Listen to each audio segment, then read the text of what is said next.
blast from the past. Please listen carefully. CoCo.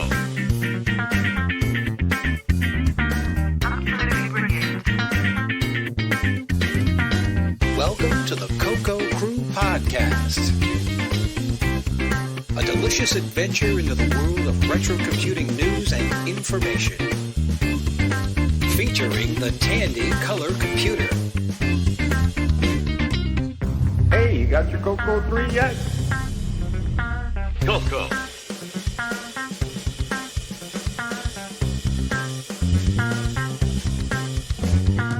All right. Welcome, CoCo Cruisers, CoCo Maniacs, whatever kind of CoCo people we have here. Welcome to the episode 84 of the CoCo Crew Podcast. Woo! 84, yeah. Let's see, I, of course, am John Linville, joined today by, two of our regular co-hosts. Of course, Mr. Neil Blanchard. Hello, Neil. Hello, John, and everyone listening. And, of course, Mike Rowan. Hello, Mike. Hello, everybody in the CoCo world. Very good, very good. Boise is otherwise occupied at the moment. Won't be able to join us this evening. How are things going? So we just had CoCoFEST. The next CoCoFEST is approximately 11 months away. Not quite a year, but pretty close. And they'll be moving it back a little closer to its regular time next year. So that's cool. Exciting for me. Tandy Assembly coming up in 4 months. Woohoo. So very exciting stuff. Chance to see all kinds of other Tandy products from the past and a few of the people who own them. It should be a good time. So guys, what have you been working on recently? What have you been up to? Anything? Any projects? A couple of nights ago, I made some joystick adapters. Oh, yeah? Your design. Yeah. Awesome. Nice. Got another game store made. Very good. I'm, I don't know if it's exactly a project. I'm kind of redoing my complete CoCo room, so that should get me back into doing a few serious projects coming up. So I'm excited about that. That's what I'm going to be spending the long Memorial Day weekend doing. Oh, that's cool. Very good, very good. I drove halfway across the country to go to CoCoFEST. That's the biggest thing I've been up to lately. Meeting and greeting with the Glenside folks. What about acquisitions? Did anybody pick up anything recently? No, nothing on this end. Nothing for me. So at CoCoFEST in the auction, I picked up a size large Tandy Assembly T-shirt from 2017. Cool. I think it was from Jim O'Keefe's leftover pile. I think it was cool. So it was an orange one, so it was from the the first the one inside. That's right. So yeah, very cool. But not as a piece of clothing. It's CoCo related in that sense. But beyond that, also acquisition. I guess I had acquired some custom branded Jones soda with the CoCo Crew Podcast brand. You can order soda with your own pictures on the bottle. And cool. So I did that with our logo stuff. So that was pretty fun. A lot of good, cool head turns or whatever at CoCoFEST. I understand there were some cookies there, too. Oh, yeah, there were some cookies. Mr. Ron Klein, his future daughter-in-law, I believe. Apparently she has a love for baking and decorating cookies, and he was kind enough to make some cookies themed for the CoCo Crew. It's shortbread cookies with a very professional-looking, iced and decorated pictures on the outside. It was top-notch stuff. Very cool. That was cool. So at least on the kind of the swag front, we've been doing pretty well. Well, that's hopefully that's enough to get us started. We're going to take a quick little break, and then we'll be back with the rest of the show. Fred. Yeah. Remember when I wanted to run the business on our color computer? Yeah. And you said it was too hard to move back and forth through all those different programs. Yeah. And you said all the software would cost $1,000. Yeah. Well, you want to hear something? No. VIP Library integrates all the applications we need, and guess who sells it? Tiny Tim. No, SD Enterprises. Swell. All 6 VIP applications are combined onto one disk. VIP Database, VIP Writer, VIP Spell, VIP Calc, Terminal, and Disk Zap. So we can do mail merge. research, finances, correspondence, all with VIP library. Yeah? Yeah, and it's not $1,000. It's just $169.95. Wonderful. Finally, we'll have time to go see a movie. No. VIP Library, the only integrated application suite your CoCo will ever need. Hometown Radio Shack. Hi, I'm really enjoying playing games at the arcade. I was wondering if you had any arcade-style game controllers for the color computer. Well, we do sell joysticks for the CoCo. Can you describe them? Well, they're plastic, fit in the palm of your hand. They have a plastic joystick, and there's a small push button on the side. Do they have spring return? Well, we also sell the deluxe joystick. It has spring return. What's it like? Well, they're plastic, fit in the palm of your hand. They have a plastic joystick, and there's a little push button on the side and one on the top. But we do sell some other brands, too. What are they like? Well, they're plastic, fit in the palm of your hand. They have plastic joystick, and there's a little push buttons on the sides. Why play games with fragile, outdated plastic controllers? Move up to professional arcade quality with the Gamester. The Gamester is the ultimate 2-button joystick controller for your color computer, Dragon or Tandy 1000. It features a genuine arcade quality joystick with 2 large arcade quality cherry switch buttons on a single surface. It sits comfortably on your lap or on your desk. Select custom furniture quality paint or stain finishes. Choose a right or left-handed configuration. And now you have the option of light-up LED buttons. Find out why so many others are delighted with the Gamester. To build yours, simply reach out to Neil Blanchard by email. Neil@CoCoCrew.org. That's NEIL@CoCoCrew.org. For true arcade action, it's the Gamester. All right, welcome back. Now it's time for some announcements. I see you are listening to the CoCo Crew Podcast. We are available on Twitter with the Twitter handle of @CoCo Crew Podcast. That's @CoCoCrewPodcast. Let's see, we do have a Facebook group. The group's called the CoCo Crew Podcast. We are a podcast, so along with the RSS feed available at CoCoCrew.org, we are available through the usual distributors, shall we say. We are listed on Apple Podcasts and Google Play, through Spotify, Stitcher, and TuneIn. We are also available on YouTube. For some time, we've been taking the audio shows that we produce and running them through a little conversion routine and producing a video version that we put up on YouTube. YouTube does a pretty good job with subtitles. So if you are hearing impaired, or if English is not your first language, or if there's any other reason why you might prefer to be able to read subtitles while you're listening to the CoCo Crew Podcast, you might try checking us out on YouTube. Let's see, we're a member of the Throwback Network. This is a list of retro-themed podcasts centered around 80s cultural topics, with certainly old computers and old games, but also cultural stuff like The Greatest American Hero, Toys R Us, and a few other things. It's a little bit of a grab bag, but it's kind of cool. Check it out. If you are caught up with the CoCo Crew Podcast and looking for something else to listen to, then we recommend that you check out the Throwback Network. Also, we are listed on the Game by Game Podcast Information Hub. This is also a list of retro-themed podcasts. In this case, all of them centered around mostly 80s and 90s technology, either arcade technology or home computers or home video games, that sort of thing. So, again, if you are caught up with the CoCo Crew Podcast and looking for something else to occupy your listening time, then we recommend that you check out the Game by Game Podcast Information Hub. Audio for the CoCo Crew Podcast is hosted by Cyber Ears. If you have a need to host audio on the internet, whether it be for your own podcast or perhaps for your social group or place of worship, church or synagogue or mosque or whatever, we recommend you check out Cyber Ears, where you will get your audio on your terms. If you want to reach the hosts of the CoCo Crew Podcast via email, we have a few addresses set up for you. The first three will reach all of the hosts of the CoCo Crew Podcast. We have show, SHOW, at CoCoCrew.org. That's at CoCoCrew.org.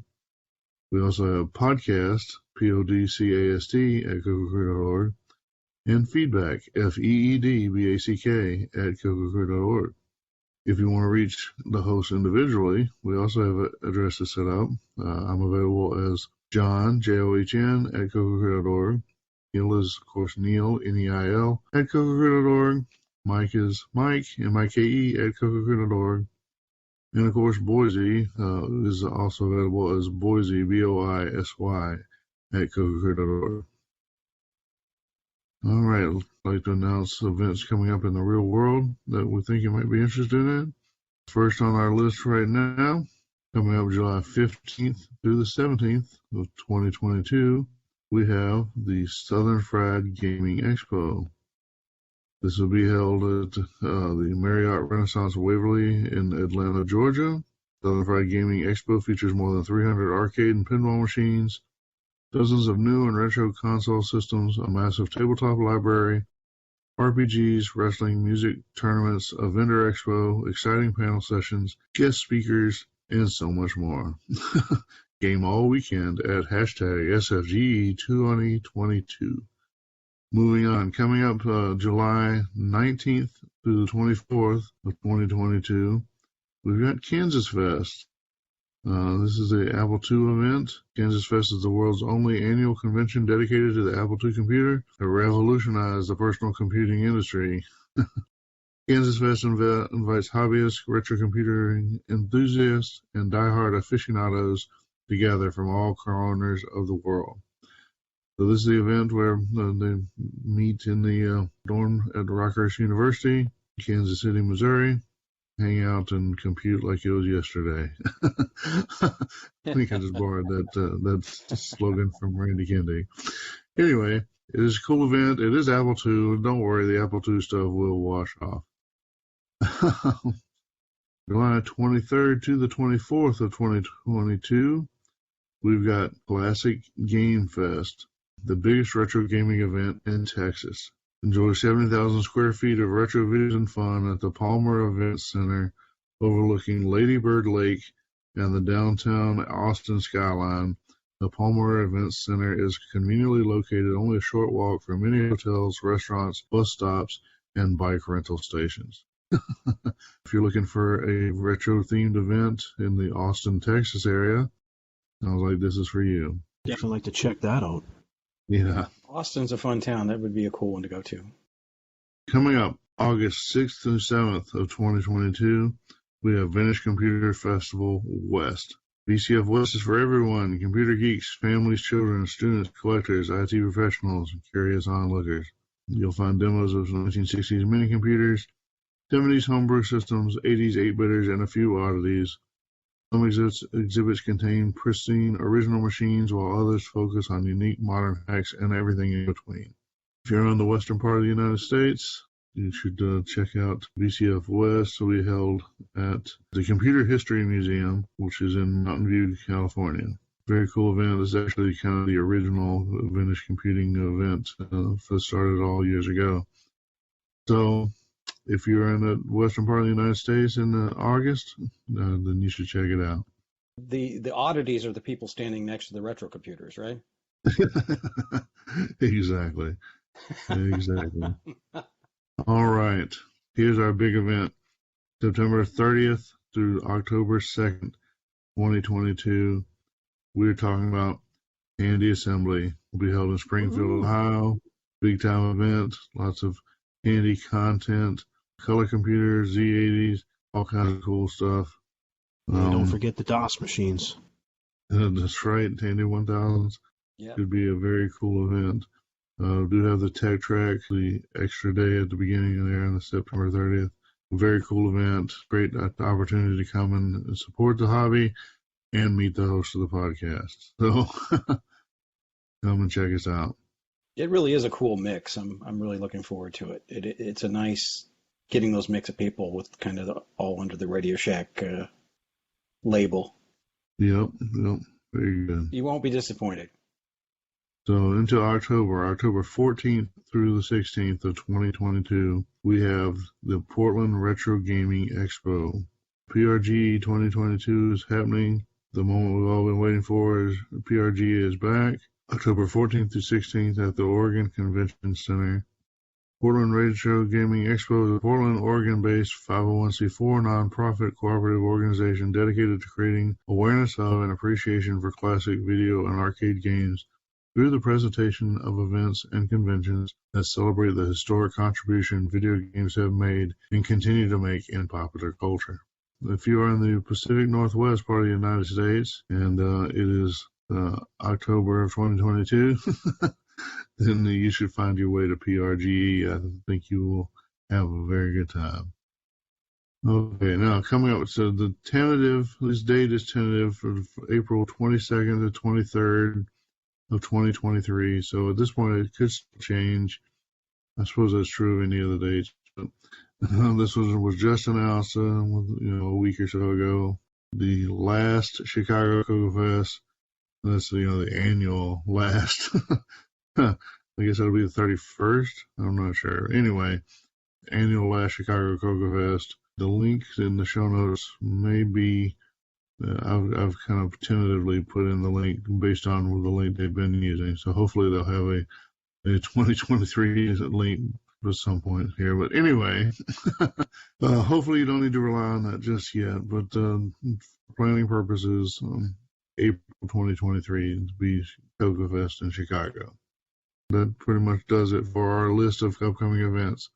Why don't we take another little break, and then we'll be back with some news. If you're a fan of the TRS-80 color computer, then you won't want to miss CoCo, the colorful history of Tandy's underdog computer from CRC Press. Follow the evolution of the color computer from the early beginnings of Project Green Thumb and Videotex terminals to the CoCo 1, MC10, CoCo 2, and CoCo 3. Follow the rise of Rainbow Magazine, Microware, and the CoCo community at large. Get the inside story from Tandy engineers, constantly challenged to reduce cost and increase capability. If you own a CoCo, you should own this book, CoCo, the colorful history of Tandy's underdog computer, written by Boise Pete and Bill LaJudas. Available now at Amazon.com. Since 1994, Cloud9 has been making cool stuff for your color computer, like the Cloud9 Mini Flash, a flash cartridge for your color computer or Dragon. The Mini Flash gives you a total of 4 16K banks of flash memory. You can easily flash ROM images into any of the 4 16K banks. Store your favorite DOS ROMs and game packs on the Mini Flash. And the Mini Flash is perfect for prototyping your own ROMs without the need for an EEPROM burner. The Mini Flash comes with flash programming software and test utilities. It's preloaded with HDB-DOS for DriveWire and 2 games from Retro Tinker, Coco Dooku and Follow Coco, so you can use the Mini Flash immediately. The Cloud9 Mini Flash works on all color computer and Dragon models and is housed in a high-quality injection molded cartridge case. The Mini Flash, only from Cloud9. Cool stuff for your color computer. Visit cloud9tech.com for details. Okay, welcome back. It's time now for us to cover some news. All right, our first one is from Guillaume Mayor. It is, here's a nice semi-graphic 24 Tetris clone for the Dragon that I've ported to the CoCo. This is a pretty cool Tetris game, ported from the Dragon to the CoCo, so check it out. It's a very nice looking one. It does look pretty good. Our next one is from Robert Galt. The disk contains some source code and programs that produce 2 types of symmetrical patterns. This is for the CoCo 3. So this is a little disk image with some code snippets on it that you can check out on your CoCo 3. Looks pretty cool. Very cool. Our next one's from Sheldon McDonald, and here is the CoCo PSG diagnostics that I wrote. This is kind of cool. If you have a CoCo PSG, this code will run diagnostics for the various, I think he's using a Sega Genesis adapter, is that right? Got a little program to test out all the buttons and functions on that. Yeah, that's some great. other features. Yeah, so pretty cool. Well done, Sheldon. Always good to see you working on some projects. You've got some interesting stuff out there. All right, this next one's from friend of the show, Jim Gary. It's the Turing Tumult by David Lewis. This is kind of a cool demonstration of how the original Turing machine, the code-breaking machine that was used at Bletchley Park in England during World War II to break the Enigma codes, kind of gives you a taste of how that processing worked. You should definitely check it out. Very cool. Well, as I have been prone to do lately, I've tucked a few music theory videos in. I do enjoy these, and I think they could be helpful to people who want to experiment with some music on the CoCo, either as part of games or whatever else they might want to do. And so I've done it 4 times this round. The first one is by someone named Charles Cornell, and he's got he says these 2 notes trick your brain into hearing 4. And it's like, well, what do you mean by that? Well, so he goes through and experiments some with tonality, I guess is what you would say, but experimenting with how many notes you need to group together to get the effect of a full chord on a piano. So which normally would be 3 notes. That's generally what people mean with a chord. But you can experiment a bit, and you can extend those chords. Typically extend them at the higher range, but anyway, you can play around with it a bit, in this case leaving a few out and getting by with two notes to get the sound of a fuller chord. If you have no idea what I'm talking about, well, you might try some of these videos. But I think it's neat. There's a lot of math involved with music and music theory, a lot of thinking about how frequencies relate to each other and that sort of thing. If you think that sounds interesting, then please do check it out. The next one is from Brad Harrison Music, is the YouTube channel. This one is about perfect pitch, or whether or not you can learn it, is sort of where it goes to. So a lot of people like to throw out, ooh, I have perfect pitch, so I'm better than you, is usually the implication there. It turns out there's not that many people that actually do have perfect pitch. What is perfect pitch? Actually, perfect pitch refers to the ability to identify a note by ear and tie it back to the actual, the letter, typically, at least that you would use to refer to a letter and the incidental, so like a B flat, something like that. If you really want to claim perfect pitch, probably you can say that's a B flat 5 and identify the octave or something too. But anyway, you can train your ears for some of this. Not everyone will fully succeed. If you go through the exercise, I think you will. Well, the notion is that you'll improve your abilities as a musician. I don't guarantee that, but it might be worth a try. So anyway, here's the video on what it's talking about if you want to try. So there you go. Here's one from a YouTube channel called 12 Tone, and it's called How Sheet Music Lies to You. Oh, that sounds subversive, doesn't it? In this case, I think the central message here is that, you can have 2 snippets of music that are represented by essentially identical pieces of sheet music that sound very different when they're actually played because of the style that's imparted on the sound by the musician. There's probably some more to the message, but the key takeaway, I think, is that basically the sheet music doesn't really include everything in what it goes into the actual what music sounds like. And so anyone who's ever tried to transcribe a piece of music into the notation for the play command or even the notation for Orchestra 90, you'll know that just because you got the notation essentially right, you didn't necessarily get the sound that you wanted. So if that's ever happened to you, maybe this video will help you understand why that is.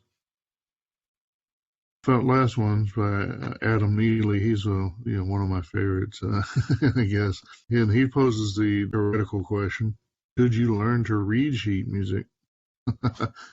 And so he goes through talking a bit about how sheet music is used amongst professional musicians doing live performances and, to kind of exchange information about what they're going to play and that sort of thing. Anyway, it's a bit of a provocative title, but I think it's an enjoyable video, so check it out. First one up for me is a YouTube video on Mythologer. YouTube channel titled Reinventing the Magic Log Wheel. How was this missed for 400 years? Today is about reinventing a really cool mathematical wheel and its many different slide rule incarnations, just using a rubber band. It's a cool video. Yeah. It's fun, enjoyable. It's a cool video. It kind of explains, some theory. If you ever wondered how does a slide rule, how is it useful, how does it work at all? I'm not sure it totally answers that, but it kind of gives you a peek behind the curtain. So it's pretty cool. I'm old enough we actually learned to use slide rules in school. Oh, yeah? Yeah, I mean, it was outdated by then, of course, but yeah, we learned how to use slide rules. Moving on, next one is from Al Williams at Hackaday. Ken Sheriff takes a bite of the Apple One. Yeah, it's pretty cool. Some analysis of, the dies, parts that are key to the Apple One. Not in-depth analysis, but that's a little bit of a look. So you might want to check it out. Interesting here reading. I totally forgot when that computer was introduced. It was $666. Yeah. Yeah. That's funny. Got one here from Jerry Ellsworth. I think a lot of you know her. Magnetic Logic, Forgotten Technology. How to make logic gates with square hysteresis ferrite. The theme of this group was forgotten old technologies. Basically. Interesting looking peek behind the curtain into some old technology. And check it out. Hopefully you'll learn something. And, a lot of people like to look at Jerry Ellsworth. So.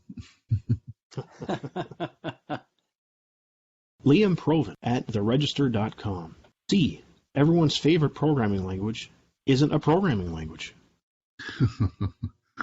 Yeah. That's a title. C is so old and so successful that there's always somebody looking to tell you how stupid we all are for having used it and moved past it onto whatever their favorite invention is. And so it's one of those kind of stories. So.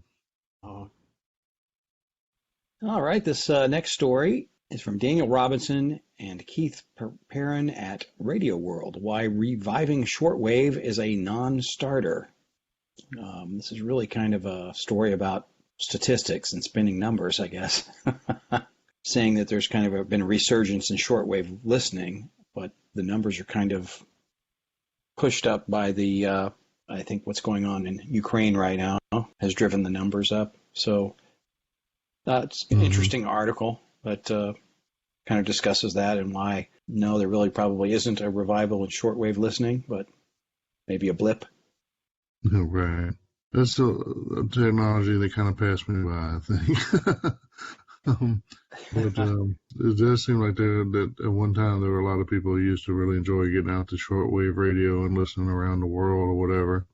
Oh, yeah. Nowadays you just go to YouTube, I guess. Right. The internet's is the new shortwave. Yeah. Right. All right. This next one is from Leaps Video at YouTube. Pi 400 still widely available. It is because it's no good. Yeah. Obviously the Raspberry Pi is in high demand, and whatever version comes out. The big complaint about the Raspberry Pi is that you can't get one. I suspect the Pi 400 is kind of gimmicky in a sense, so the way it's packaged into a keyboard, just the way retro geeks ought to want it to be. So I guess it's not only retro geeks that are into Raspberry Pis. It's just sort of ironic that the Pi 400 actually has the most computer-like form factor in sense of what we think of as computers.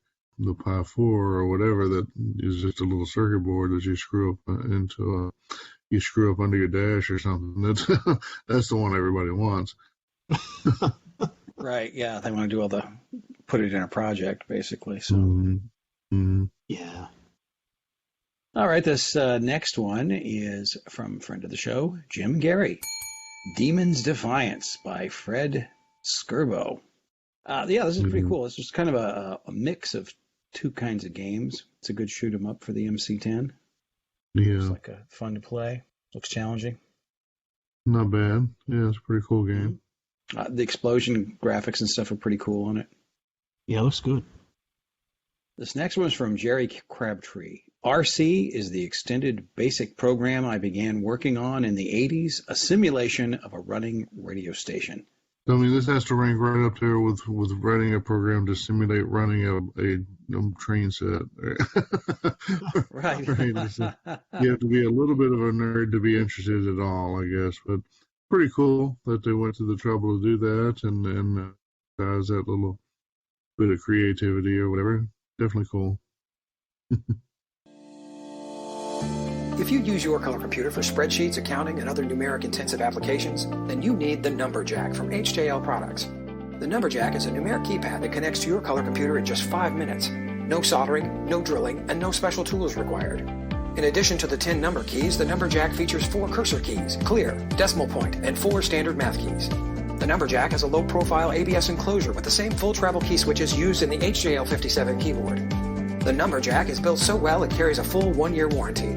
Cut the tedium out of numeric data work with the Numberjack from HJL Products, a division of Touchstone Technologies. Kenton Electronics provides real interfaces for your color computer. Our SCSI interface is compatible with LR Tech, OWL-DOS, RGB-DOS, HDOS, and OS9, and features a 28-pin ROM socket. Just $89 or $119 with real-time clock. Add real RS-232 serial ports to your CoCo with the Kenton Dual COM board, featuring two 6551 ACIAs, 2 independent RS-232 channels, jumper selectable for up to 4 channels with a second board, and a 28-pin ROM socket. Ultra low power draw, and it's a great replacement for the Radio Shack RS-232 pack. Single port, just $74. Dual port, $89. All of Kenton's products are mil-spec quality and carry a 90-day warranty. Both the Dual COM board and SCSI interface work directly with a Y-cable or multi-pack interface, and Kenton products are all made right here in the USA. Kenton Electronics, Tonawanda, New York. Got one from Fabrizio Caruso. Fabrizio has been around the retro communities for a while, talking about his CrossLib multi-computer development framework. So essentially, in certain limits, you can program once and deploy it across a range of computers, which is the MC10 now. So it's just he's thanking everyone to figure out how the MC10 keyboard works. He added this MC10 support to his CrossLib framework. You can download C10 files. That's what the MC10 people insist on calling them, the CAS files, whatever, for his Cross-Snake, Cross-Horde, Cross-Bomber, Cross-Shoot, and Cross-Chase games. Very cool. Thank you, Fabrizio. Got a video from Jeff Burt, and Jeff Burt is one of the kinds of people that you might see at a Tandy Assembly. I think he's on the schedule for this year as well. He's got a video reproducing obsolete vintage electrical connectors at home. And so I think, well, maybe not all of us, but a lot of us have probably faced this at one point or another, where you got some physically broken connector that you just can't replace, or at least not easily. You can't go buy a new one. It's not bad enough you can't go and buy your DB25 at Radio Shack anymore. Even if you did have a Radio Shack, they wouldn't have these oddball connectors. So true. So how do you replace them? Well, you actually have to build them. And so he talks about how to do some of that. Pretty cool video. Definitely worth checking out. Pretty cool. Yeah, clever, and using 3D printing with it. So if you've got a strange cable, you definitely want to watch this video. You know, and this is just an example of some of the academics you'll see at Tandy Assembly. Yeah, you do get a different kind of thinking on display. One of the things I like about Tandy Assembly. It's very cool. We have an article from a Noah Wardrop Fruin. Don't know the person, but he's the author of the article here, titled "How Pac-Man Revolutionized Gaming." It's an interesting article. It's worth a read, and it talks about some of the features of Pac-Man, and he takes a look at them through maybe a little bit of a different lens to see how they were unique or how long-term effects they had or whatever. His book out or coming out called "How Pac-Man Eats," which I assume is kind of like an extended version of this article. So if nothing else, you can get a taste for that book and maybe end up ordering it. That's up to you. I kind of like these kind of insightful or in-depth analysis of well-known games or software or whatever. So maybe you do too. Check it out and see what you think. Here's one more I threw in that's kind of a weird artsy art and design kind of thing. It's kind of the visual version of music theory video, but the video, why great movies use the 60-30-10% color rule. And so it goes through and analyzes some cinematography, looking at it from a color perspective and how they've chosen to block out colors in the scene, and how they've done the costumes or whatever, or wardrobe for the actors, and how they balance colors and what kind of effects you get from that. Probably not a super applicable to, say, writing a CoCo game, although maybe with the CoCo 3 you'd have enough colors to apply some of these techniques. And if nothing else, you might be able to apply the visual techniques to your box art or the other design for any of your promotional materials you want to do. So, or just read it or watch it and expand your mind. Maybe you'll enjoy it. I like it. Check it out. Yeah. Okay, next up for me, we have one from Alan Huffman. I guess the CoCo original back in the day. And this is really cool. Basic and Google's 25 Horses interview question. Alan writes here, when he loaded YouTube recently, one of the suggested videos was entitled How to Solve Google's 25 Horses interview question by Mind Your Decisions. Looks like Alan here, he just wrote a basic program given this. I mean, that's pretty cool. Yeah, I saw that video. It's basically, you got 25 horses and you have to find out which 5 are the fastest.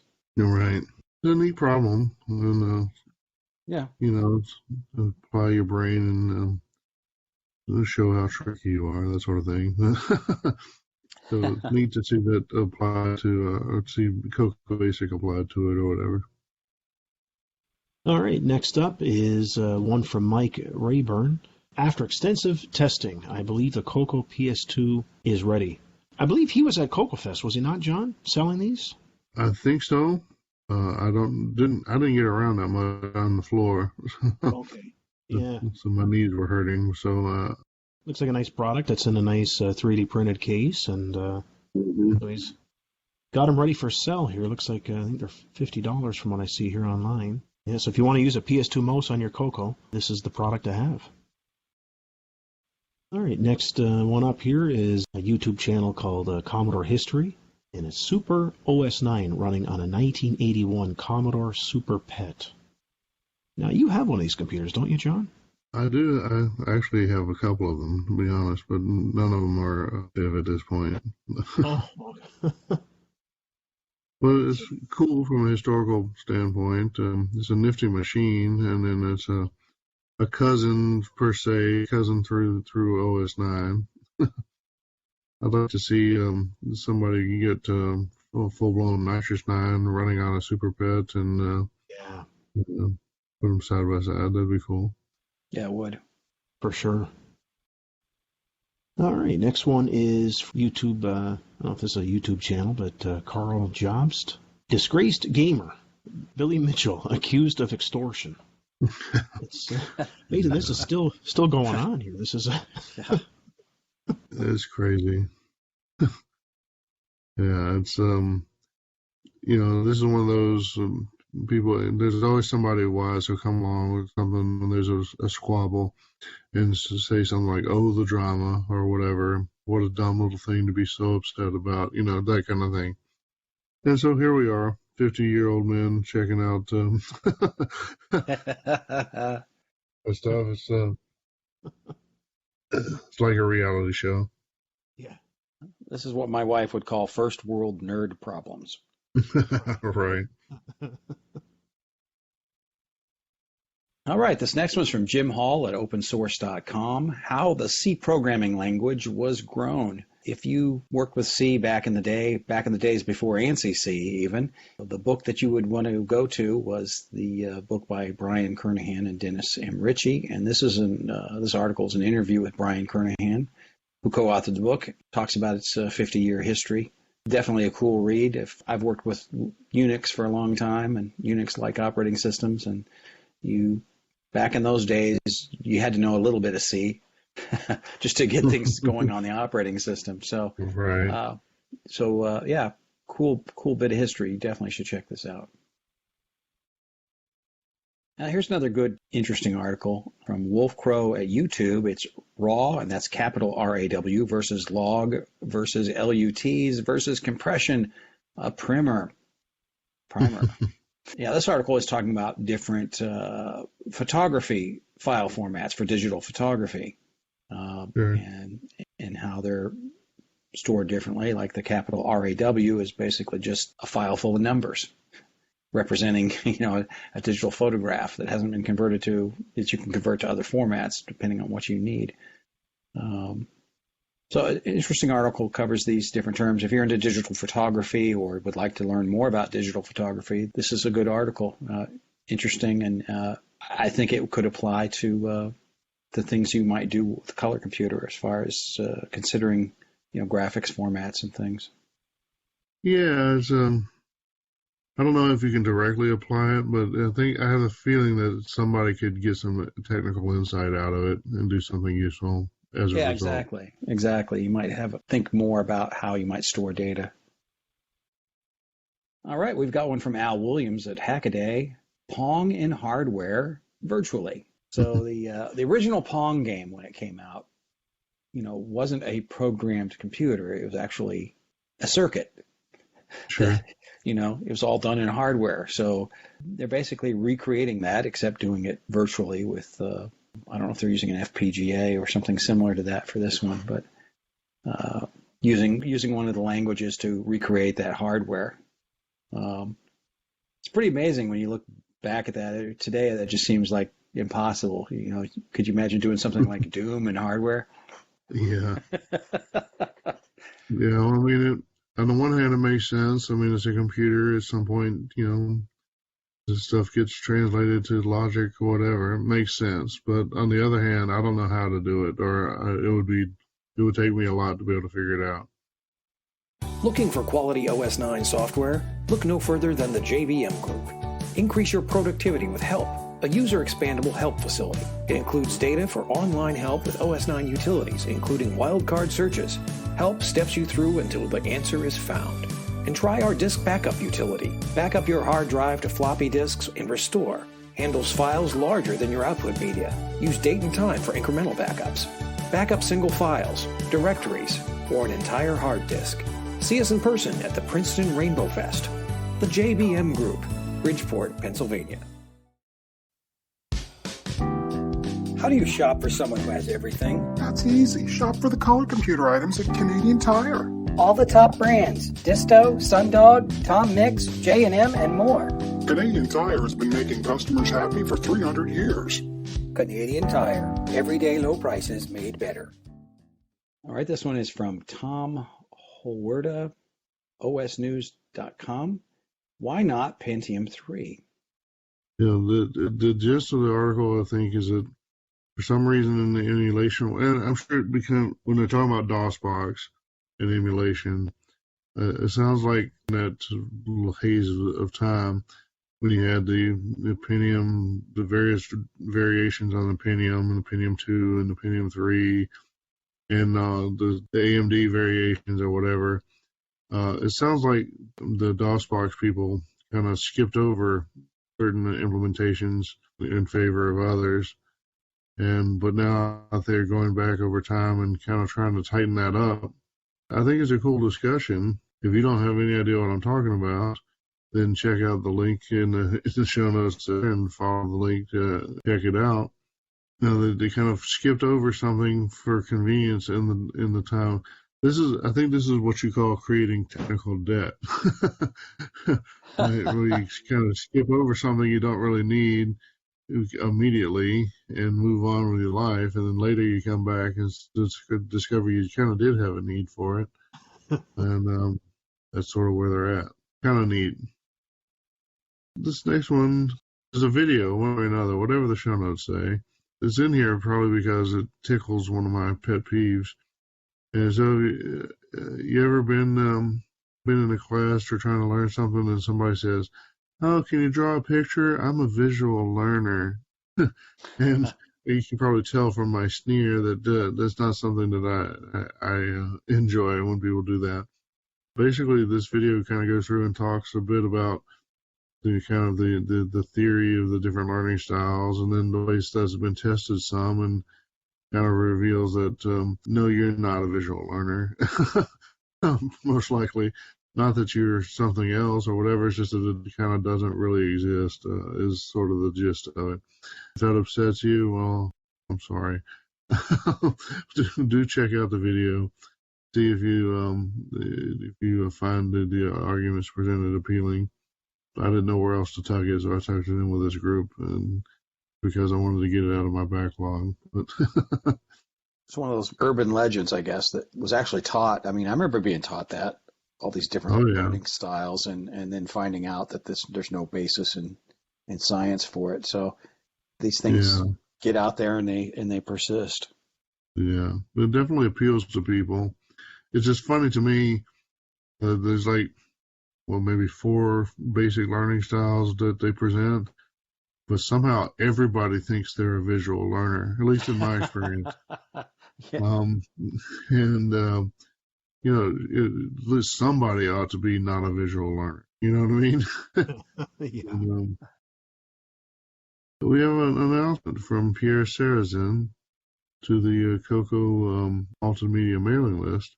So CMOC, that's his C style, or C, it says compiler for a large subset of the C language. So essentially a C compiler, if nothing else. CMOC has been used for by people in the community to write CoCo software. I think it's been used by some people to write Vectrix software as well. Pierre is the author of CMOC, and he's announcing that he's published a new version, 0.1.77. It says he's added math functions. So symph, cosf, tanf, atanf, logf, expf, quartf.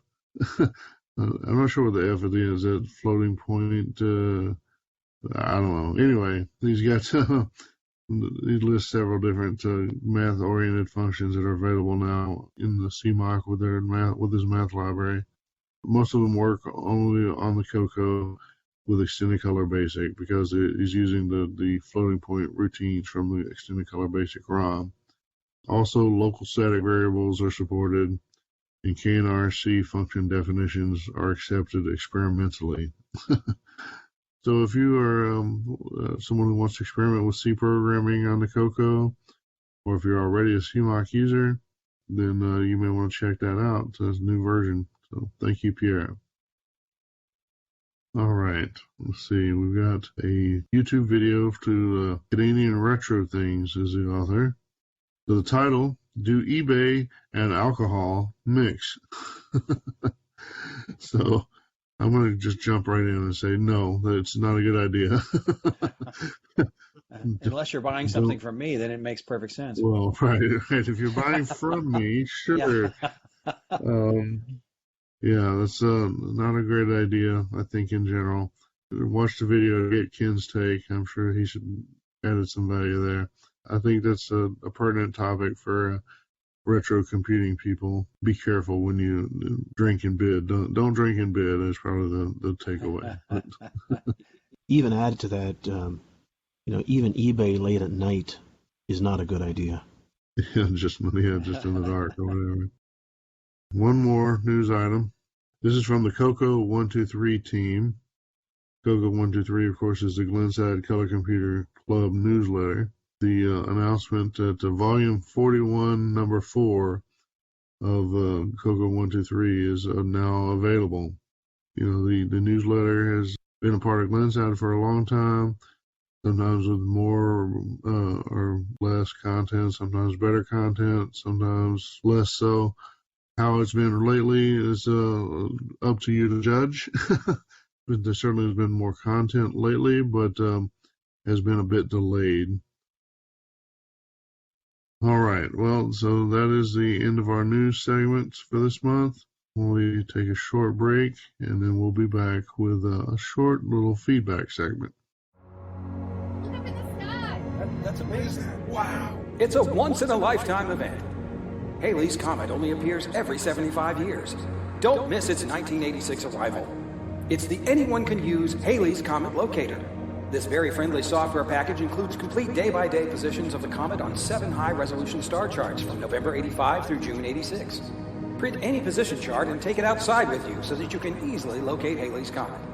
You also receive the user guide with more than 50 pages. It provides easy instructions for using each star chart, photos of the comet, as well as information about the comet and the night sky.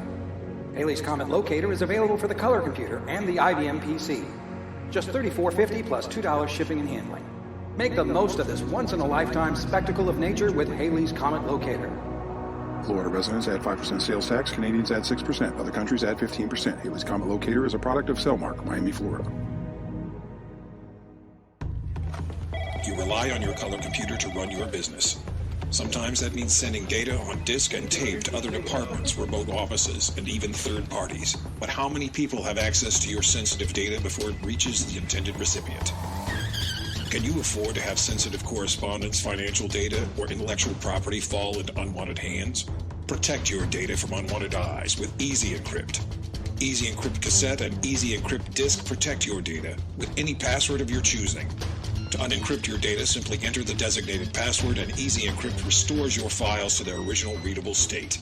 Easy Encrypt is a simple and effective deterrent against prying eyes. Easy Encrypt Cassette is just $25. Easy Encrypt Disk is $29. Protect your valuable color computer data with Easy Encrypt. From Landwehr, Edison, New Jersey. All right, now it's time for some feedback. Just one item this month. Guess everyone's been busy trying to get back and forth to CoCoFEST, that sort of thing. Last show, we had a discussion topic about programming and whether or not more or better languages would give us more programs for the CoCo. This was probably catnip for Mr. James Jones, having his professional background in compilers, working with microware and compilers in general. See, I'll give you his topic and then maybe expand just his comment and maybe explain it a little bit for those who may not know what he's talking about. He says lots of languages use LLVM as a back end. That can open up a lot of possibilities. So LLVM, low-level virtual machine. Okay, so LLVM is a technology, a compiler technology that allows for the combination of a number of programming language front ends, meaning stuff that takes the language itself, something like Pascal or COBOL or Fortran or whatever, and then translates it to an intermediate representation of that program, and then the back ends that exist take that intermediate representation and then produce actual machine code for a variety of processor technologies. So, say, for example, x86, MIPS, PowerPC, S390, just about anything, right? So, okay, very good. Well, in his reference, the link that he was referencing or whatever, what he's pointing out is that there actually is a version of LLVM, created LLVM backend that targets the 6502 and has married that to a front end, an LLVM front end that consumes the Rust language. So he gives us a link that demonstrates that you can write programs in Rust and write them on the 6502 machines from the 80s or whatever, which is pretty cool. And I agree with James and can't help but think that the 6809 version would be at least technically a bit better because the processor has a little little more gas in the tank. So very cool, and definitely agree.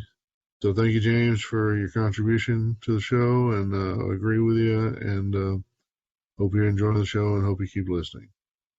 So we're going to take a little break here, and then we'll be back with whatever's left of the show. Delphi is the world's premier online information service. Download files, chat with friends, send electronic mail, play multi-user games, and even make travel reservations. And with Delphi's new 2020 Advantage plan, you get 20 hours of connect time each month for just $20. And any additional time is only 2 cents per minute. No other full-featured online service comes close. Join Delphi now for just $39.95, and your first 20 hours are free. To sign up, simply use your CoCo and modem to connect to Delphi. Use the username JoinDelphi and the password CoCo20. If you're already a Delphi member, simply type Go Using Advantage. Get 20 hours of real online fun and productivity with the Delphi 2020 Advantage Plan. Delphi, the world's premier online information service. This week, the CoCo Crew Podcast is brought to you by Gimme Crisp Cereal. Most any cereal is fine with me, as long as you spell it G-I-M-E. Magenta, red, buff, yellow, and green. Keeps your mind sharp and your body lean. Start your day right with a delicious bowl of Gimme Crisp cereal. Crispy oat O's with colors of the Tandy color computer. Served with milk and juice, it's part of a complete breakfast, and moms love its 3 vitamins and herbs. And for a limited time, you can get 1 of 5 color computer program packs free. Just send $3 handling and 5 box tops from specially marked boxes of Gimme Crisp. Choose from Clowns and Balloons, Atom, Bingo Math, Color Backgammon, and Dino Wars. Magenta, red, buff, yellow, and green. Keeps your mind sharp and your body lean. Gimme Crisp. All right, welcome back. So we have a little treat. Mike and Neil and I are going to do our own 3-way version of a whole trick. So the topic we've chosen, is it wrong to be a CoCo purist? Probably the origin of the discussion. You hear sometimes people in the retro computing world, not just in the CoCo world, but certainly in the CoCo world, you'll hear occasionally somebody talk about, well, so-and-so is being a purist when they're talking about, usually when somebody's got a project that somebody else doesn't seem as enthusiastic about as they think, as the first person thinks the second person ought to be. Well, if you do that, it's fun, you can have fun, but at what point is it no longer a CoCo? When you get that kind of thinking or that kind of terminology. So that's what happens, right? And it's fine that you can throw out some of that criticism, I guess, as that, well, you're just being a purist. But I guess it comes back to me is, what's wrong with being a purist? What's so great about not being a purist? Well, so I guess I'm saying that if you're going to throw out that as in an argument, if you're going to put 2 sides to that, what makes one side better than the other? I'll start. I think I'll probably get accused of being a purist on a lot of things. And so, for example, a project that's out in the community that a lot of people get really excited about is, say, the Gimme X thing. You hear a lot about that. And to me, it just sort of leaves me cold. I'm just not that interested in Gimme X.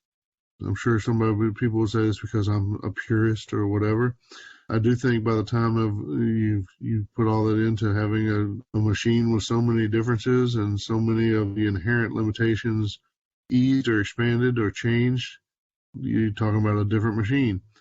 I want to play with a different machine. I can have a lot of fun with a Raspberry Pi. In fact, I hear the Pi 400s are still pretty available.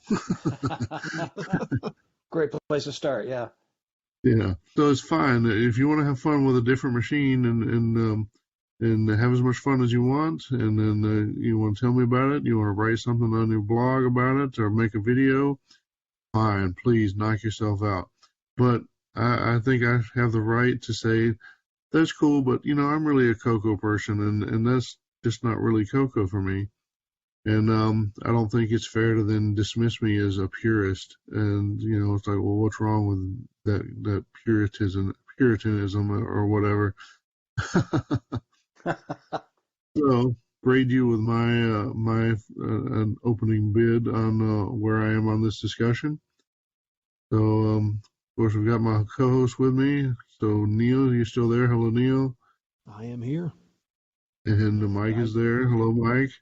Hello, everybody. And so, who amongst you would like to introduce the world to your thoughts on this lovely topic?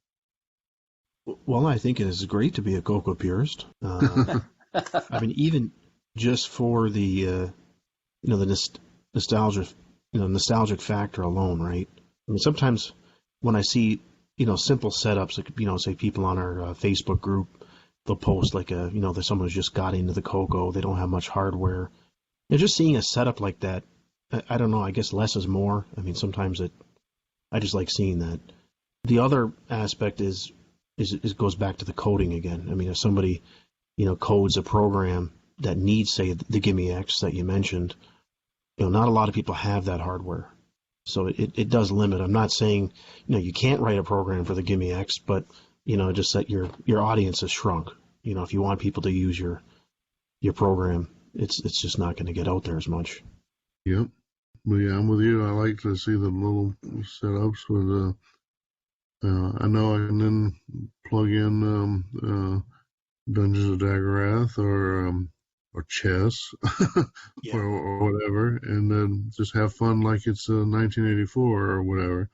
Exactly. That's kind of cool. And there's certainly a nostalgia factor to the hobby, and the more of a purist you are, the more the nostalgia is going to come through, I think. So maybe being a purist is the best way to get your nostalgia hit. Well, I think you're both being very pretentious.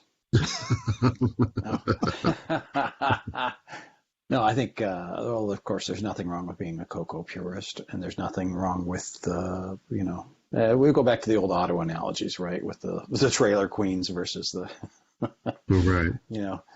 Actually using them. So, yeah, there's no wrong answer here. If you're using a CoCo, it depends on what you want to use. If you just want to play some games, the emulator may be just exactly what you need. Yeah, I think we kind of fall on more of the purist side just because, like you said, it's the retro factor. I like having the old actual hardware. And sometimes it's not that I never use an emulator. I use XROAR to prototype things and, run things. Or you can use the, now you can go out to the colorcomputerarchive.com and it'll pop open an emulator in a browser window for you. So extremely convenient. But for the day-to-day, yeah, I like having a CRT, an actual big CRT, and a real CoCo. And there's nothing, it's great that someone's making a PS2 mouse, but I'd rather use my original deluxe color mouse and the Tandy high-res adapter if I need it. So just depends on what you're into and what you're going for. So there's no wrong answer, but there's nothing wrong with being a purist either. Right. There's something about the simplicity of it, too. Like, even using the tape drive, once in a while I'll just, bust out the CCR and just, load a program off cassette. Yeah, I wrote a game a few years ago, and I did it all on cassette initially. Yeah, that's awesome. Is there anything else to add to this discussion? I think we're all in favor of the Puritanism or purism. I don't know what the term is. If you're a CoCo purist, you've got a friend in us, I guess. You got a friend in me. Like that. Okay, well, yeah, like I said, if you're a CoCo purist, you're certainly welcome here. If you're not a CoCo purist, well, you're still welcome here. Be aware that some of us might like things a little different than you do. Variety is the spice of life, right? All right. Well, that closes our discussion, and take another break, and then we'll see what else is left. If nothing else, we'll probably hear from Neil.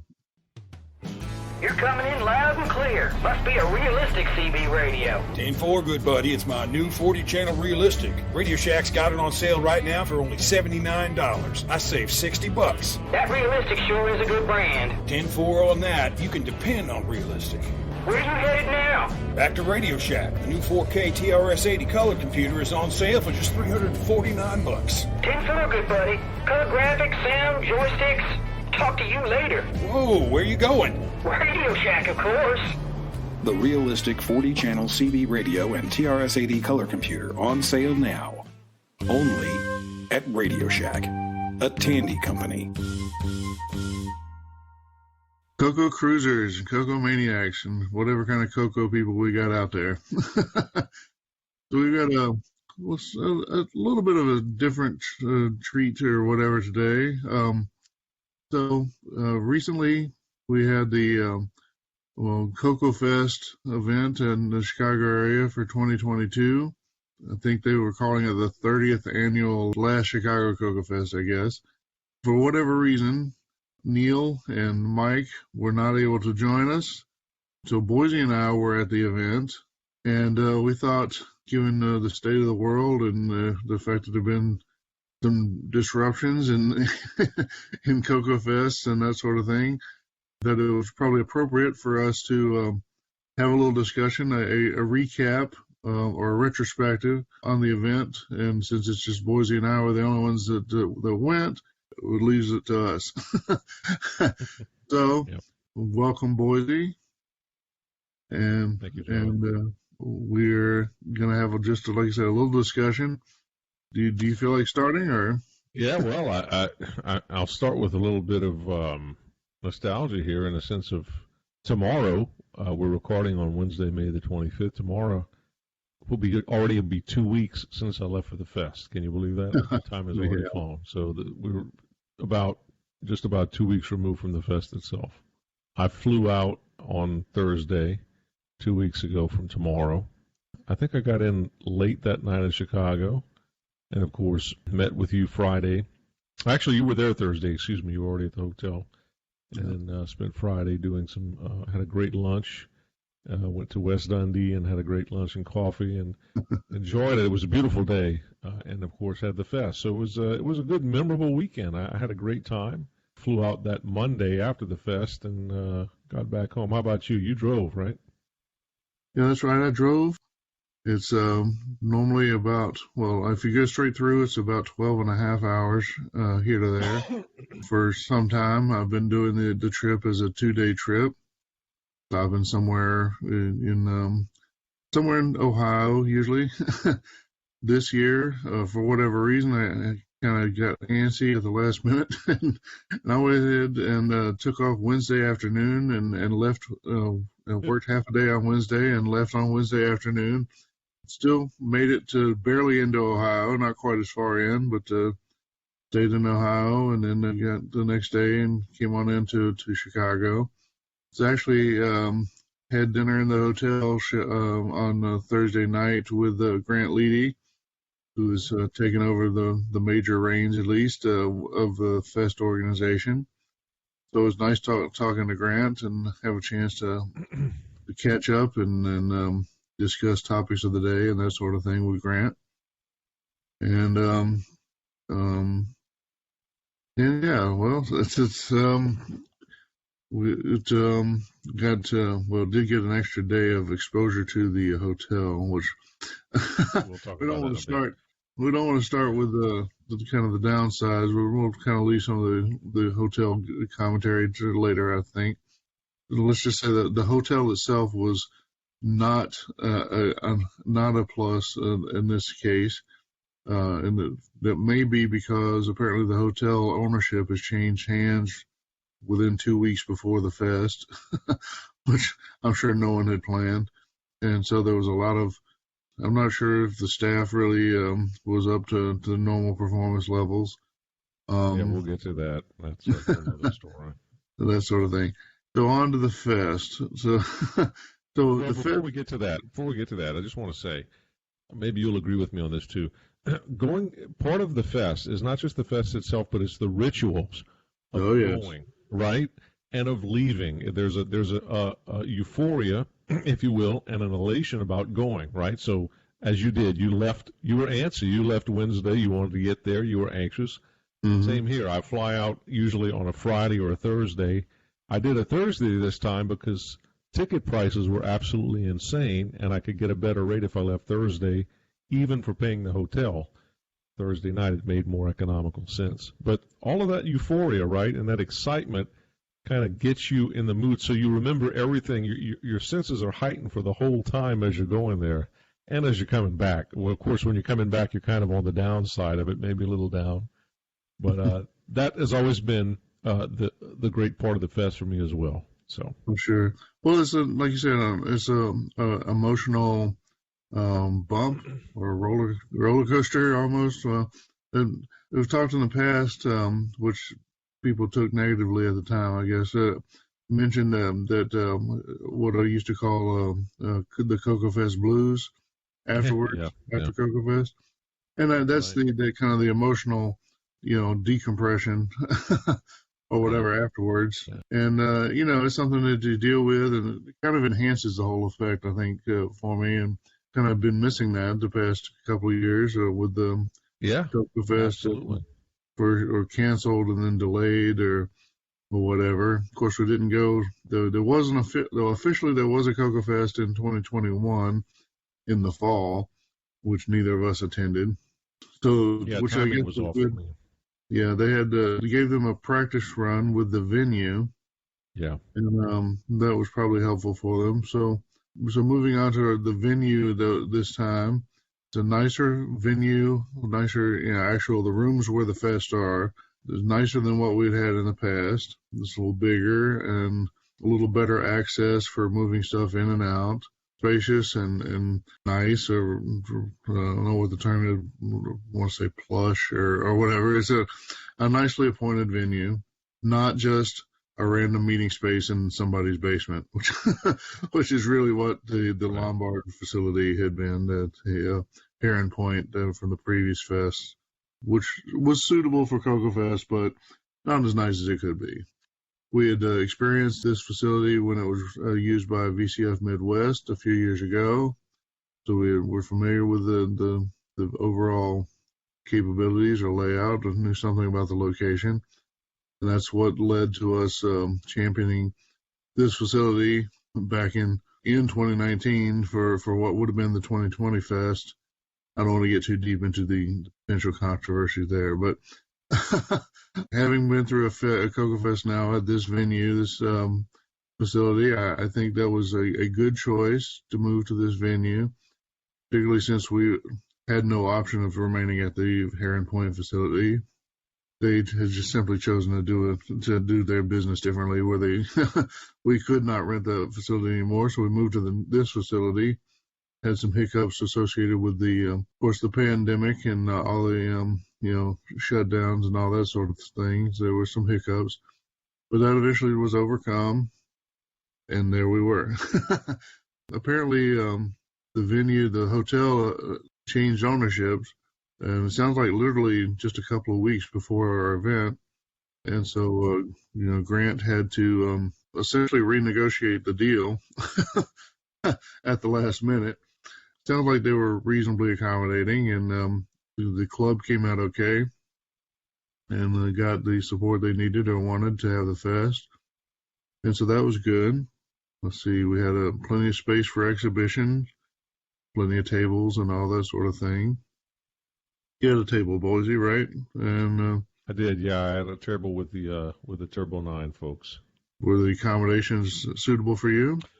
I think for the hotel fest floor, it was fine. It was adequate. I found that there was lots of room to walk around. I didn't really haul anything in and out because I didn't bring anything with me, but I saw that there were 2 double doors on at least one side where you could bring stuff in and out. Easy access to the parking lot. What's interesting is that I had actually been to that same hotel back in 2011 or 12 for a Mac-based conference. And I had remembered while I was there, when I walked in the hotel, the lobby, it rang a bell, and I looked in my notes, and that was the same hotel that I was in probably, like I said, 9-10 years ago. What I will touch on, and you alluded to, was the quality of the hotel accommodations in terms of the rooms. The people accommodations, yeah. Yeah, I will not be staying back at that hotel after what I experienced. Of course, John, you and I shared a room, and you remember the trouble with the key. It was absolutely ridiculous. The key would not work. I went up and down 4 or 5 times. The front staff were, they were minimally helpful, really. Try this, try that. I just felt like the rooms themselves were just kind of dank. I don't know, old. I don't know. Just wasn't impressed. So my preference would be not to stay at that hotel again myself. As far as whether the fest itself is held there, I would personally like the fest back in Elgin or somewhere in west side of Chicago over there. But I certainly am not interested in staying at the hotel there in Lombard next year. Yeah, or Elk Grove is where we stayed. I'm sorry, Elk Grove. Yeah, Elk Grove. I apologize. So the Elk Grove facility, it certainly has an aged quality. I don't know if I want to go all the way to say run down, but there were some places where it seemed like maybe the maintenance had not been as well appointed or whatever as it could be.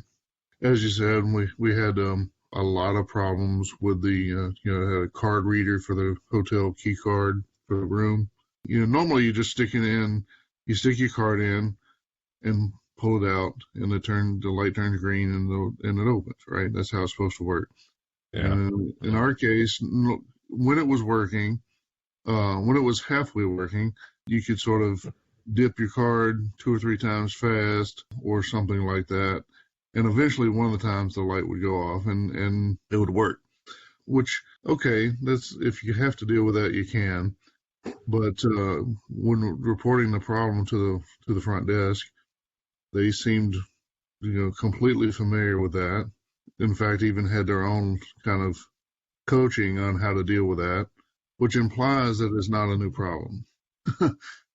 And it seems like the kind of thing that you should not have to tolerate. If somebody, if it happens in your room, you might deal with it, whatever. But if everybody's got the same problem, then they need to fix it. Well, we stayed there 4 nights, right? Yeah, and exactly. It was a problem every day. It did not get fixed. It's frustrating to have to keep going down to the desk. I don't want to just make this about the hotel room, but I do want to point out that we didn't have our room cleaned one time during those 4 days, so we had to keep requesting towels. I don't know why. Didn't they say that there was an ordinance that wouldn't allow them to come clean the room while people were staying there? They insinuated that. I have not been able to verify that, but no clean towels. I mean, you could have clean towels if you went. Well, if you either got them yourselves or we did request that they bring them up one time. There was no place to put the dirty towels. We just ended up with a pile of dirty towels in the bathroom floor. I've never stayed at a hotel where someone doesn't come and clean your room once a day. Anyway, it's not going back, so it's not a problem for me. But right.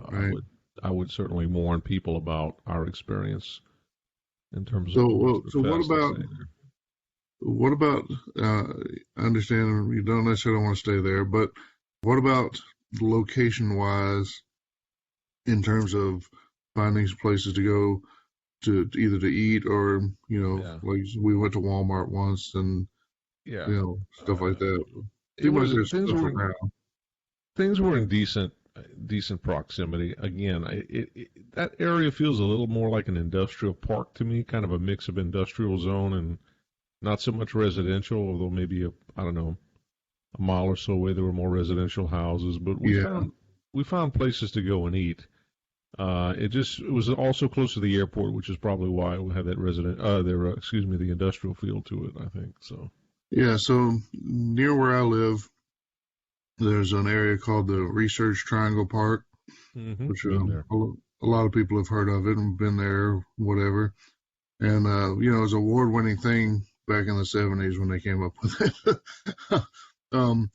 anyway, it's a little different than that now. There is some these days. There is a little bit of residential. There's actually some apartments and stuff in the Research Triangle part, and maybe not quite as many business complexes as there used to be.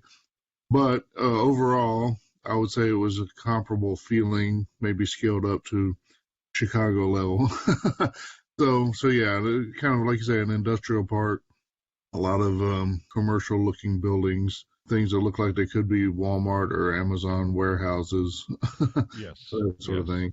But there were, I guess, interspacing. There were a few areas that had apartments and small areas of houses or whatever. Not downtown Chicago, not Chicago suburbs either. Kind of a weird place in that respect. I'd look back where the fest was in the past, because I've been going to the fest. Well, actually, one of the things I thought about while I was at the fest a couple of weekends ago was that was my 30th year attending a CoCoFEST. Mm-hmm. My first CoCoFEST was May 30th or May 31st and June 1st, I believe it was, in 1992. That was the first annual last Glenside CoCoFEST. That was the first fest I ever attended. So this has made 30 years of me attending a fest this year. Mm-hmm. But I look back on the fest then through the years, right? We had the place, I guess, by Elgin, south of the I-90, I believe? Yeah. Turned into a Baptist college. Then we had the place north of that, so we stayed within the same venue for same area for several years after moving from that south campus over to that north Holiday Inn. Yeah. And then that's when we moved over to, is it Lombard that we moved over for Heron Point? Yeah. Yeah, we stayed there for a number of years, and now this one. And I have to say, it seems like the closer we get to the city, the more, the less homely the fest feels in terms of the location. But, it wouldn't dissuade me from going back, but I would much prefer to be back to where it used to be in the Elgin days. Yeah, well, that south of the highway hotel, that one definitely had some creature comfort problems too. But I remember that too. The one north of the highway was pretty nice, and I think part of the problem there was by the time the spring rolled around, CoCoFEST was competing with people having wedding receptions and stuff there. Right. So we kind of got priced out of it, but that's right. But I thought it was a nice venue, and the Elgin in particular, overall was pretty nice and has some nice places to eat and pretty good access to the highway and the train if you wanted to go into Chicago or whatever. Now, one thing I will say about this particular fest venue is that the big room for all the tables is nice, because we didn't quite have that at Heron Point. That's true. We had to split, for that same size, we had to split between two different rooms, which were next to each other, or perpendicular to each other, I think. But I don't even think the combination of those two rooms equal the size of that one big room we were in. Yeah, no, it's a lot more space. So that was a good thing, having an extra space. And plus, we had the extra rooms too for use for the actual auction and the presentation. That's right. And, they had the other rooms that was for like you could view the stuff for the auction. That was the items went in a separate room. You could go and peruse those items in that room, but whenever the auction came, you went to another room, which was actually the room where the seminars were, and then someone was using a video camera to show the auction items, which I think was a good way to do it. That was fine. So, But overall, I think the fest floor was for the venue, it was good, and the tables were arranged very well. It seemed that there were a lot of people too. I think it was like 119 people. I think was the official tally. Somewhere around there, yeah, it's pretty good attendance. Yeah, I saw a lot of new faces. Fabian was one of the guys next to us. He and Ronaldo of Cocoa Bites, the Colombian cocoa contingent. It was good to visit with them. It's good to see people from outside of the United States coming to the fest. Other cocoa participants from other countries. That was fun. Yeah, there were a couple of. I'm not sure how many new people there were, but because these days, you see people's faces on Facebook or whatever, or yeah, some of the people that were new to the fest are people that kind of had been introduced to us through their YouTube channels. Yeah, yeah. And so you see faces you've already seen before in living color, moving around, and it's just they're in real life this time. And so Ken, what's his last name? Ken Waters. Yes. That came with Curtis Boyle. Of course, there was Taylor and Amy from the Taylor and Amy show. They were kind of surprise attendees, making their rounds and building their audience or whatever exactly they were up to. They seemed to enjoy the sing along. But yeah, no, this was pretty good. How about let's see. So I did a presentation on my Day Ray CoCo, kind of an overview on programming the CoCo, and then followed up by together we did a talk on this podcast about the CoCo Crew. Sure, yeah, how we do things, how we structure it. Yeah.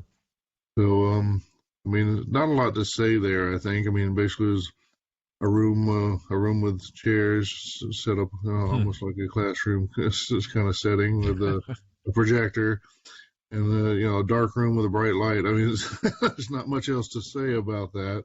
Yeah, it's like sitting in a college lecture or something like that. Well, right. So I mean, it's a sort of a meets expectations thing. Doubt if there's any complaints, or probably nothing especially great to say about that, but it was fine for doing the presentation. Yeah. I didn't have any problems. I guess the closest thing to a problem I had is that my microphone battery died at the end of our second presentation. but I mean, these things happen, right? Yeah. Now, of course, the good thing is that all of the presentations were recorded and put on YouTube. I think Steve Strobridge did that, and good for him for doing that. I think the audio quality was less than stellar, but still, for posterity, it's good to have these things recorded. And in fact, I was so busy talking to people on the show floor that I didn't really get a chance to go and listen to the talk. So I'm glad that they were recorded. Yeah, I caught a couple of them, but it's good to have them recorded. So I didn't do a lot of walking around the show floor, to be honest. When I wasn't in a talk, I was mostly just at my table. I went around. I looked at the various offerings. Some things that I remember seeing, I'll talk about. Of course, Brendan with his CoCo VGA. Brendan is, steadfast partner at CoCoFEST at Great Hardware. Got to see Sloopy's booth. Bought Drive wirelessly from him, which is good to see that product continue to add to the DriveWire name.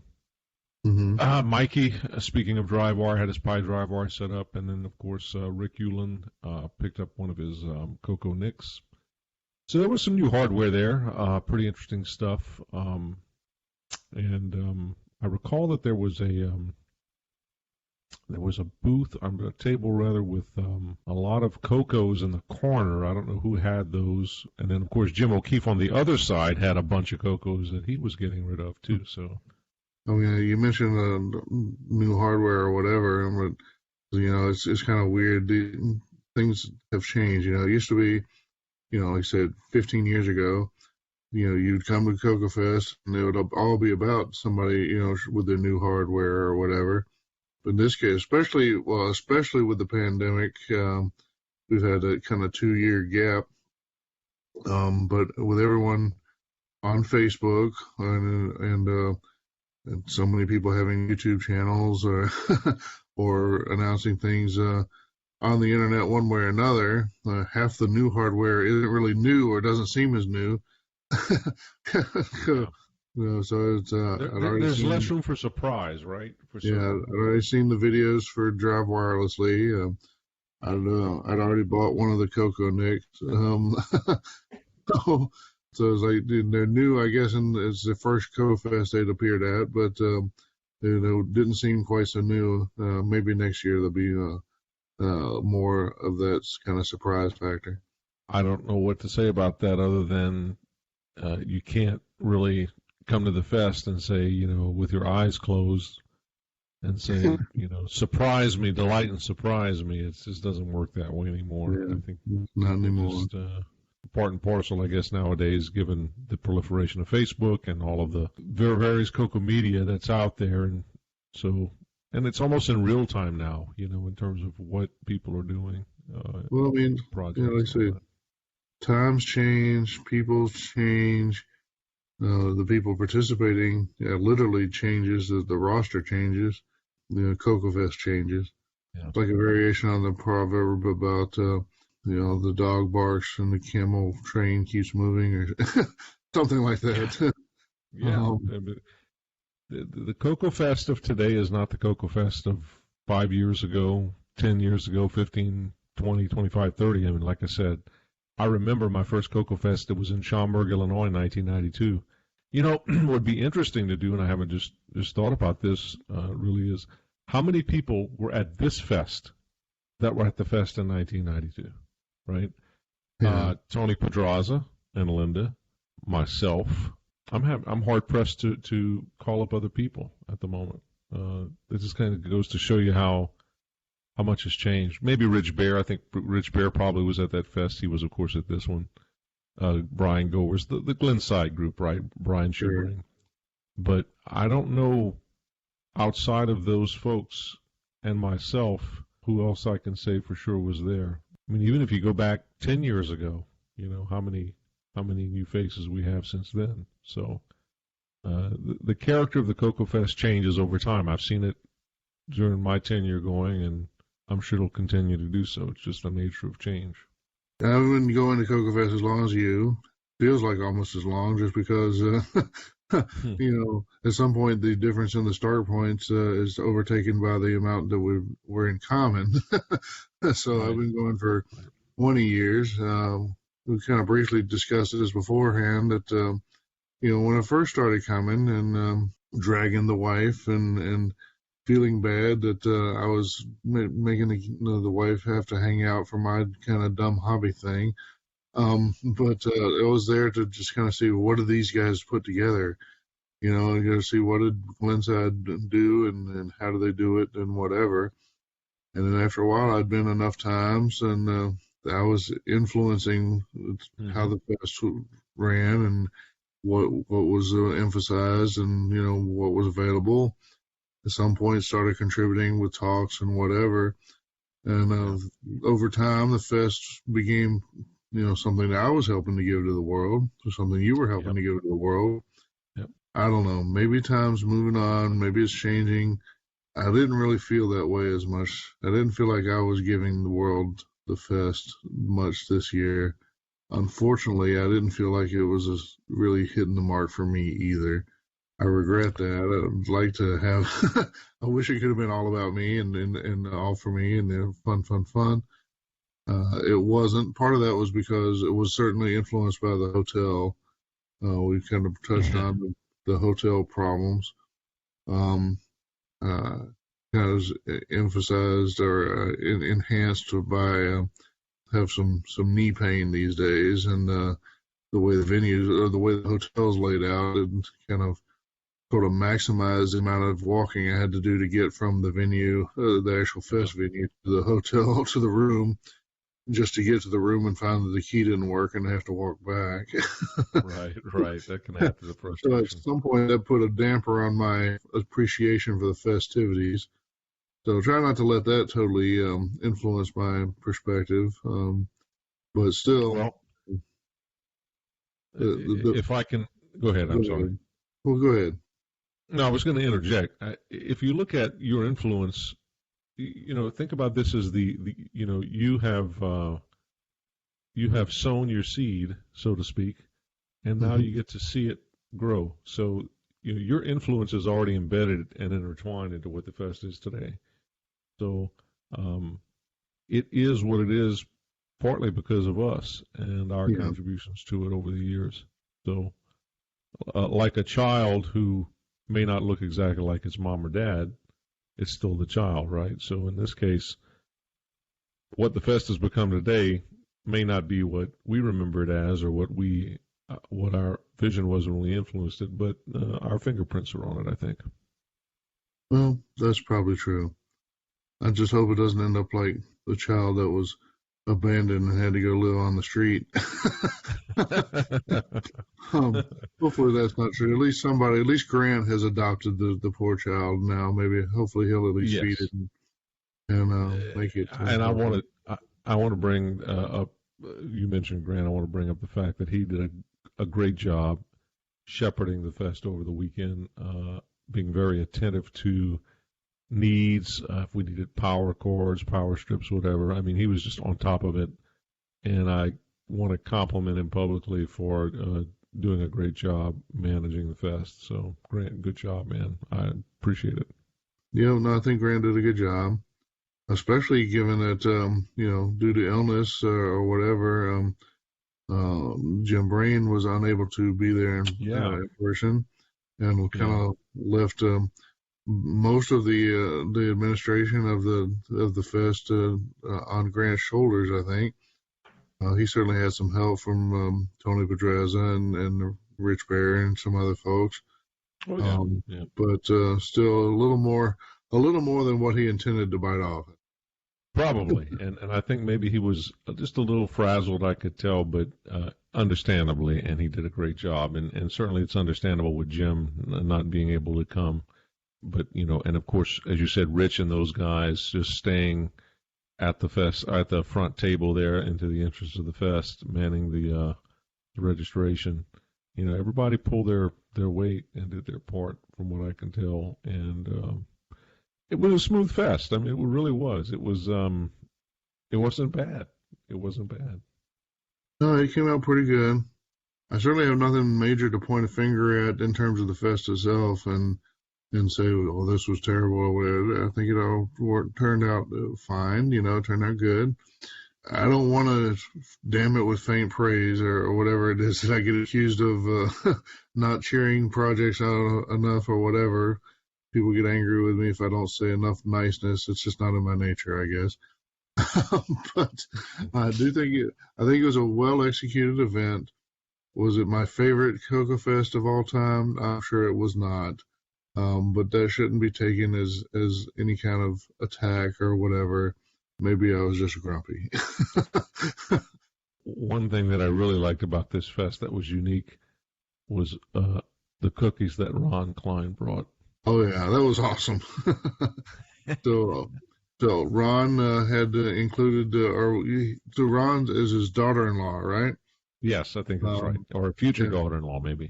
Future, yeah. So anyway, someone that may become part of Ron's family there is a baker, and she was baked some cookies and did some nice decorations. Yeah, very good. Particularly for us, who had a version of the CoCo Crew logo on some shortbread cookies. I think they were shortbread. And then she also did a version that had Farv, my character from Farfall. And was there another variation? It seemed like there were 3 or 4. There was a Tandy badge. Oh, yeah, that's right. There's one that said Tandy. Anyway, that's pretty cool. They were nicely done, professional quality.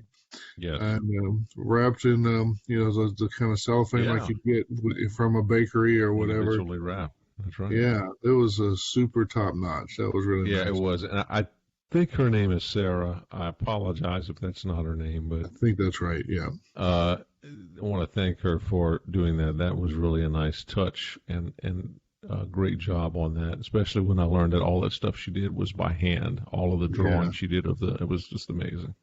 Awesome. That was awesome.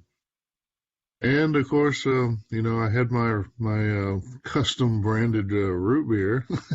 Oh yeah, that's right. Which I did not partake of. I just failed to drink some of that. That was the custom label with the CoCo Crew. Yeah. That's Jones Soda Company root beer, and you can get custom labels on, and I did that. Had a couple of cases of that. Gave plenty away to kind of friends and family deal, so to speak, and then sold some to those who were enthusiastic enough to want to buy a bottle. So I think that worked out pretty well. I had something else in mind, but you're going to have to come to Tandy Assembly to see what that, how those collectibles turn out. I think I know what you're talking about, but I won't mention it. Also, you were selling the AutoFire joystick mod, right? That's right. I was selling some electronics kits, including the AutoFire kits for the joysticks. Also, my joystick tester you use a battery and can test the joysticks or whatever. Sold a few of those. Hopefully lots of people, well, not lots, but there were several people that bought some, including Taylor and Amy bought a couple of tests. So we'll see if hopefully they can get those constructed and installed in their joysticks, and maybe if they do gaming videos, so they'll be able to have an AutoFire. So if you see Taylor and Amy doing AutoFire with a CoCo joystick, then I had a bit to play with that, or at least I assume so.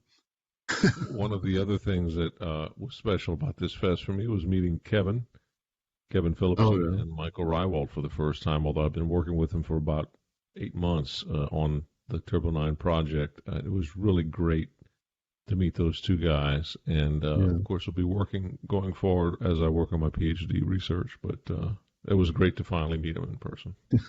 They're a great couple of guys. Nice talking to them. Nice. They bring a nice level of technical veritas. Yes, absolutely. Into the community that not everyone in the community has.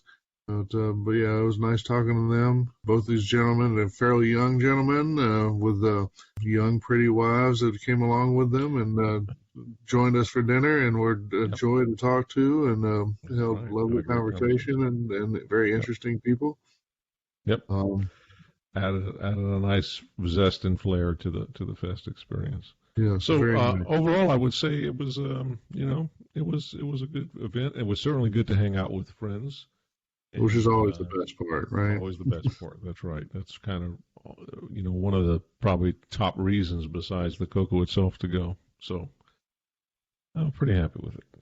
So a good fest, good opportunity to hang out with the CoCoFEST friends, new and old. And, like I say, the opportunity to exchange some talk and projects, to sell some parts and here and there, and maybe refresh our minds on what might be cool to do with our CoCos. All the things that CoCoFEST has been over the years, at least mostly. We know that Tandy Assembly is going to be way better, so definitely everyone should be get in trouble up for that. No, I love Tandy Assembly too. It's a different vibe, and I've come to really appreciate it. It's part of my event portfolio. What can I say? Oh yeah. All right. Well, anything else to say? Anything we've left out? Probably left some things out, but hey. Anything we've left out unintentionally? Or intentionally. No, that's it. That's a wrap. Okay. Well, thanks for listening, everyone on the podcast. Thank you, Boise. We'll draw this discussion to a close. Send it off to the magic of Mike's editing station. And then we'll now take a break and be back with whatever is left to come of the show. New for the Dragon 32. It's machine gun warfare in the sky. Your machine, the Royal Marine Spitfire. 8 guns, 16 1-second bursts. Your target, slow-moving Heinkel bombers, escorted by formidable Messerschmitt fighters. Ace High, Mark II. Test your mettle in the skies above London. Only £6.95. From Tudor Williams, Bilston, West Midlands. Welcome back to Neil's Corner on episode 84 of the CoCo Crew Podcast. This month, for a change, I'll be reviewing a game from back in the day. Let's go back to 1986, when your local Radio Shack was selling a game called The Interbank Incident. It was published by Spectral Associates and coded in 1985 by John Gabbard and David Figge. Graphics done by E.T. Gatlin. Although it was programmed in 1985, it wasn't released until 1986. It requires a color computer 1, 2, or 3 with 64K of memory, floppy disk drive, but preferably 2, or a hard drive. Also requires a joystick or a mouse. Optional support. If you have a multi-pack interface and a speech sound pack, it will use them. The Interbank Incident is a cross between an adventure game and a role-playing game. This game was definitely ahead of its time, especially for the capabilities of the CoCo 1 and 2, because it was completely graphical, icon menu driven. You can use your joystick, or preferably a mouse, to point and click on things. There are so many cool features to mention. One of them is in the game, there is an exam button. If you examine an object that was special use for in the game, it would load a separate detailed graphic image from the disk drive. If the object was not special, it would just zoom in on that area and blow up the pixels for you to get a better look. Another cool feature is when you start the game, you can pick a character. There are a total of 7 to choose from, and they all have their own strengths and weaknesses. Now keep in mind, who you pick will determine how the game will play out. Here's a basic description of the game on the second intro screen. Good day. You have been hired by Marcia Charlson, president of the Interbank Corporation, also known as IBC. Sometime late last night, a codebook was stolen from the main Interbank headquarters in New York. This codebook is used to control a new experimental satellite owned by IBC. Along with this codebook, the satellite may be commanded to do virtually anything. Your mission, should you decide to accept it, will be to find the stolen codebook and regain control of the satellite. Our experts tell us that high-level microwave transmissions will be required to communicate with the satellite. Transmissions of this sort have been discovered in Seattle, Paris, and Rio de Janeiro. Therefore, you are to start your search in Seattle. The Interbank Corporation has supplied you with an expense account of $10,000. This is to cover all expenses, including transportation and food. You have also been given use of a fully fueled IBC personal Learjet and pilot. Enough money has been included in your expense account to cover refueling. Good luck.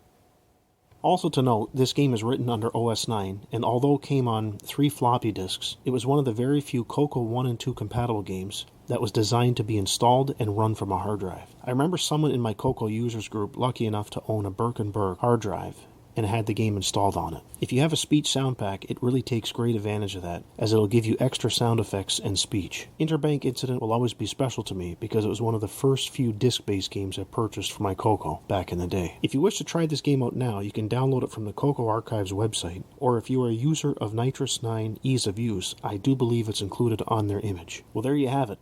Another game for you to enjoy on your CoCo. And it also gives you an excuse to bust out your MPI and speech sound pack if you have one, for the full effect. On a side note, if you do complete this game, please drop me some feedback. Until next month, happy CoCo gaming and CoCo forever. Turn any color computer with Extended Basic into a complete disk system with the new FD501 Color Thin Line Disk from Radio Shack. Store over 156K of data, write your own disk programs, or use ready-to-run software. The disk operating system is built into the program pack cartridge that connects the disk drive to your color computer. And the FD501 has room to add a second drive, providing an additional 156K of storage. This month only, purchase a 2-drive FD501 Color Thin Line Disk System for just $359.95. That's a 25% savings. Apply in-store for a CityLine revolving account and pay as low as $20 per month. The FD501 Thin Line Disk. Only from Radio Shack, a Tandy company. Well, it's that time again. We have reached the end of the CoCo Crew Podcast. This concludes episode 84. As usual, I'd like to thank our host, John Linville, for procuring all the news articles and bringing us informative tech segments. Mike Rowan, for painstakingly editing the podcast and creating those cool commercials. Boise Pete, our CoCo historian. He remembers it, so you don't have to. Last but not least, a huge thanks goes out to all of you who listen and support us each month. We also really do appreciate your feedback. Until next month, happy CoCoing and retro forever. It's a blast from the past. Please listen carefully. CoCo.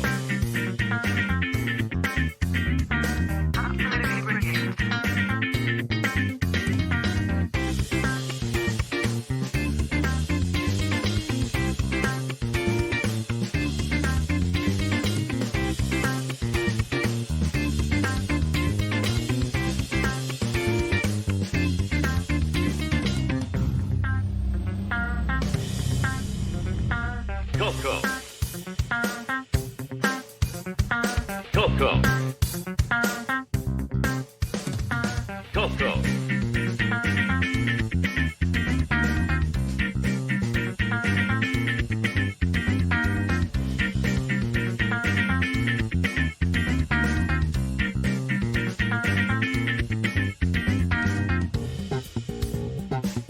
like there's no tomorrow. What is this crazy rock and roll music anyway? It's a blast from the past. Dance, dance, dance. Dance, dance, dance.